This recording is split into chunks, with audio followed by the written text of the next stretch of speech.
Vamos agora fechar então com a parte de declarações e imposto de renda. O que você vai ter acesso aqui é um relatório para sua declaração anual de imposto de renda, que é feito uma vez por ano. A gente tem um relatório bem detalhado, as orientações. Você vai conseguir fazer a sua declaração ou mandar o relatório para o seu contador, tá?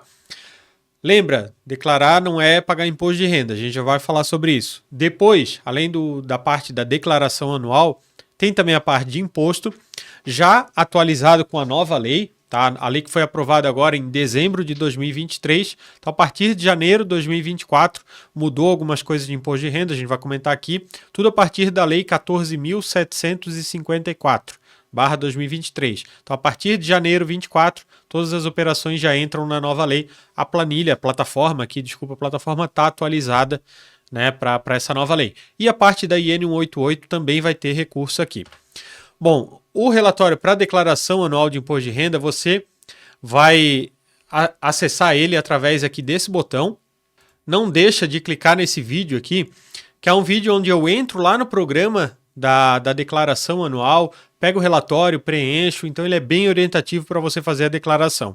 Os relatórios eles são pagos à parte, isso está lá expresso no site, até para uma questão de ficar mais justo com quem vai fazer várias declarações retroativas aqui no sistema.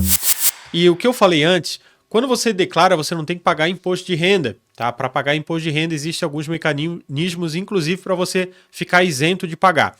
A questão é, se você terminou 31/12 com mais de 5 mil em alguma criptomoeda, né? Ou se você comprou e vendeu durante o ano, você tem que declarar. Ah, não vou declarar? Hoje está cada vez mais cruzando as informações. Então, as exchanges nacionais avisam a Receita. Agora, as internacionais, que operam no Brasil, também vão avisar a Receita. Então, você tem que saber fazer muito bem para quem quer investir em cripto e não declarar. Existem formas? Existem. Mas, assim, cada vez mais o circo está... Eles estão cruzando as informações, né? Estão fechando o cerco. Coloquei uma foto aqui de como é a declaração, então ali a gente tem as suas posições em 31/12, o preço médio de compra, né? Em 31/12, em bens e direitos, é declarado as suas criptos pelo preço médio de compra e não quanto que elas estão valendo. Lá no vídeo eu explico isso. E a gente informa também ali o seu lucro total de operações isentas de imposto de renda, onde você tem que lançar. O relatório tem as informações bem detalhadas para você. Agora voltando aqui, a gente vai começar pela parte da IN 188, que você encontra aqui nessas primeiras colunas e também aqui em cima. Vamos começar pelo ideal, que é você não precisar fazer esse negócio, nem precisar fazer IN 188 e nem ter que pagar imposto de renda. Para isso você tem que ficar abaixo dos limites de isenção. Então é por isso que a gente tem esse quadrado aqui em destaque, para você controlar ali naquele mês como é que está o seu limite de isenção. Para você saber qual é o limite de isenção, pode parar o mouse em cima aqui, ó, no i, e daí a gente tem a explicação aqui dos limites. Por exemplo, o limite da isenção da IN 188, que é controlado nessa coluna aqui, ó, mês a mês, você pode parar o mouse aqui em cima e ele vai dizer, esse limite é compras, vendas, transferências em exchanges internacionais e wallet. Então aqui vai aquela classificação lá que você colocou.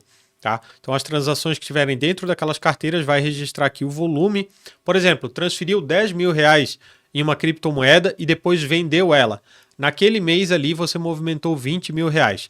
Se passar de 30 mil, aqui vai ficar vermelho e daí você vai ter o relatório para lançar essas transações lá no ECAC manualmente. Não quer fazer a IN 188? Né? Tenta ficar abaixo do limite. Passou do limite, se você não quiser fazer a IN 188, você tem o risco, né, de ser notificado, de ganhar uma multa. Novamente aqui, IN 188 não é pagar imposto, tá? A Receita só quer saber suas movimentações. Eu digo só, mas, pô, chato, né? Chato de preencher e tudo. Mas, enfim, é isso aí, tá? Então, para quem não quiser fazer, tem essa questão do risco de ganhar uma multa. Eu fiz um mapa mental bem detalhado sobre tudo da IN 188. Vai estar ali no curso cripto que acompanha a plataforma. Eu fiz um mapa mental falando de tudo, falando sobre a multa. Então, se você tem dúvida ainda, assiste lá aquele vídeo. E agora, para fechar a parte de imposto de renda.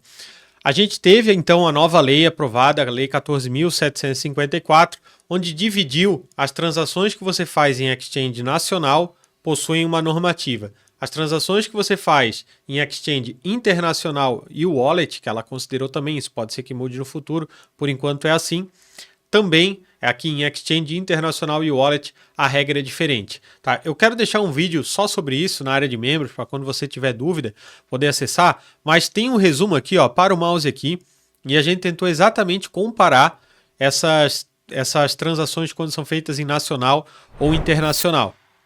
Então a gente colocou aqui todos os pontos de quando começou a vigorar a lei, qual que tem abatimento de prejuízo para descontar dos lucros e qual onde você não pode abater lucro com prejuízo. A gente fez todo esse comparativo. A gente fala aqui também sobre quando você tem que pagar o imposto, que também mudou, né? Quando é em exchange nacional é todo mês, quando é lá em exchange internacional é uma vez por ano. Então tem detalhado aqui. E a gente dividiu aqui o grupo verde. Essas colunas aqui são as transações que você fizer em exchanges nacionais. E aqui as colunas roxas é o que você fizer em exchange internacional e wallet. Então aqui é importante você fazer certinho a classificação lá, beleza? Lá na aba carteiras é você que define essa classificação. Então aqui tudo que é nacional, como é que funciona essa parte de imposto? Controle de isenção de imposto de renda. Ó, para no I aqui a gente está falando. Total de alienação em exchange brasileira menor que 35 mil. Então, se você vender um volume financeiro, somando todas as transações ali em exchange brasileira, por exemplo, a mercado Bitcoin ali, se você vender menos que 35 mil, não tem que pagar imposto de renda. Passou de 35 mil, todas as transações que você fez naquele mês, você tem que pagar 15% sobre o lucro. Tá? Não é sobre o valor total, é sobre o lucro.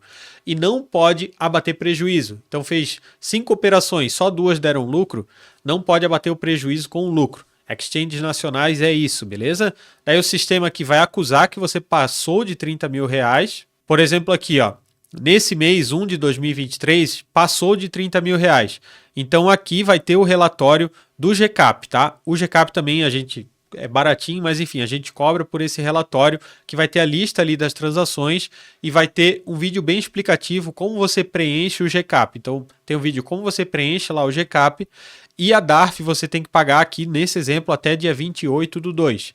Tá? Se não tiver feito até essa data, essa DARF, aí tem uma multa ali, mas quando você paga também essa multa, ela não é alta, beleza? É mais a questão do atraso ali do pagamento. É interessante aqui, ó, falar para vocês que nesse mês aqui, se você olhar ali no histórico de transações, eu lancei de propósito o exemplo, o cara não vendeu criptomoeda, ele lançou uma compra, porém foi uma compra de cripto / cripto, foi uma permuta. E daí sempre que você lança uma compra, por exemplo, de Bitcoin / USDT ou Bitcoin / Ethereum, essa cripto que saiu, ela é uma venda. Então se você pagou com USDT, você vendeu o USDT. Se você pagou com Ethereum, você vendeu o Ethereum. Aí o sistema vai calcular ali o lucro que você teve sobre essa cripto que saiu. Isso é em exchanges nacionais. E agora aqui nas internacionais, aqui eu vou te falar até que ficou mais simples, porque é uma vez por ano que você vai ter que, de fato, pagar imposto e analisar. E você pode compensar lucro com prejuízo. Então, aqui nas internacionais não existe isenção de imposto de renda. Se você terminar o ano com 5 mil de lucro, tem que pagar sobre o lucro que você teve. A vantagem é que você pode compensar lucro com prejuízo. Então, em exchange internacional, você vai, durante o ano inteiro, estar fazendo transações e o sistema vai estar contabilizando aqui, ó. Aqui, por exemplo, mês 12 de 2024, né? Já está aberto, por quê? Porque ele vai fazendo essa consolidação. Então, aqui no exemplo, em 1 de 2024, a pessoa teve um lucro de 59 mil reais. Então, se durante o ano tiver prejuízo em algum desses meses, o sistema vai ir abatendo desse lucro. Se lá no mês 12 tiver um final aqui, um lucro, abatendo prejuízo, o sistema calcula aqui o 15%, onde você vai lançar na declaração, lá na DAA, que é a Declaração de Ajuste Anual. Então, essas operações que você faz aqui, né, durante o ano, em exchanges internacionais, você vai declarar só no ano seguinte na declaração anual. Eu falo declarar, mas na verdade eu estou falando em pagar imposto, né? E agora aqui, presta atenção que bastante gente já chamou no chat ali com essa dúvida. Você lançou transação na Binance em 2023, classificou como exchange internacional, mas não preencheu aqui as colunas roxas, caiu aqui para as colunas verdes de exchange nacional. Sim. Aqui nas colunas roxas aqui de exchange internacional, vai preencher só a partir de janeiro de 2024.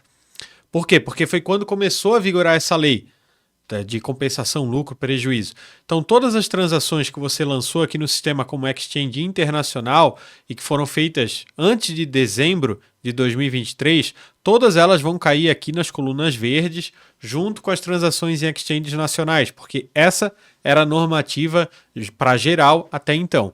E daí só a partir de janeiro de 2024 que vai preencher então aqui as colunas roxas, beleza? Você vai ver que o sistema já faz essa separação.